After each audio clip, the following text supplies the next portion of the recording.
L'actif à la loupe et le portefeuille que vous allez nous présenter. David, on nous parle d'animaux de compagnie. Alors de quoi il est question exactement ?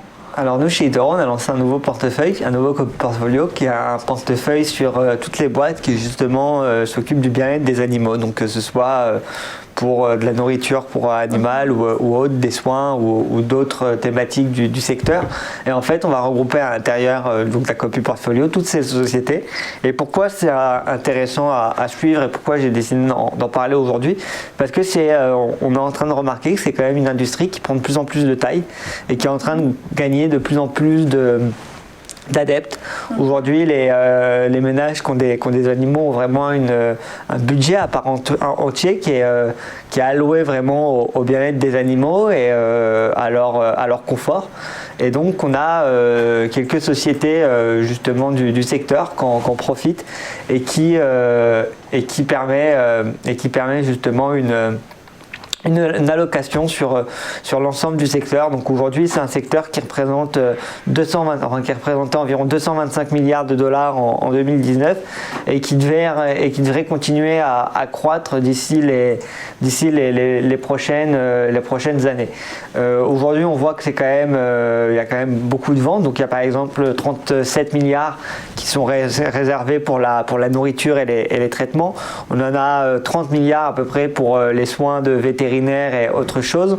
On a 19,2 milliards pour tout ce qui est la médecine sur les animaux et le bien-être. Et ensuite, on a tout ce qui est une industrie à 10 milliards sur tout ce qui est l'assurance des animaux ou le pet sitting, qui est le babysitting pour chiens qui commence à se développer de plus en plus. Et donc, à l'intérieur de ce portefeuille, les personnes vont pouvoir investir en un clic de bouton sur toutes les sociétés. À quelle société on retrouve par exemple? On va retrouver différentes sociétés. Donc on va retrouver par exemple des sociétés comme Chewy.com qui sont des spécialistes à proprement parler de l'industrie des animaux. Ouais. On va retrouver des sociétés comme Nestlé qui s'occupent de la nourriture pour animal. On va retrouver des sociétés comme Lemonade, si je ne dis pas de bêtises. Lemonade qui est une compagnie d'assurance et qui me semble qui offre justement des assurances pour les animaux.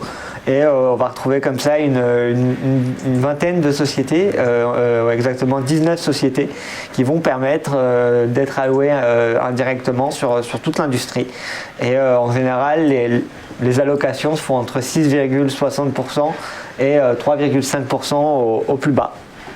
Et en un clic de bouton, ça permettra aux personnes d'être investies dans ce milieu-là. C'est un portefeuille qui, comme on peut le voir, a des performances plutôt correctes, parce qu'il réalise 9% depuis le début de l'année et il réalisait 46%, un peu plus de 46% l'année dernière, 49% exactement l'année dernière. Et donc on a un portefeuille qui pourrait être intéressant pour une diversification, sachant que le risque pour le moment est quand même assez faible, parce qu'on a un drawdown max sur l'année qui a été à 5,45%. Pour une hausse à 9% pour le moment. Donc on voit que le rendement risque est quand même assez respecté et c'est un thème d'avenir. Donc pour toutes les personnes qui souhaitent en tout cas avoir plus d'idées sur cette industrie et peut-être trouver des inspirations, mais ils peuvent se rendre sur eToro et découvrir directement le copy portfolio et la location. Oui, miser sur le bien-être animal. Merci beaucoup pour cette présentation donc de l'actif à la loupe du jour.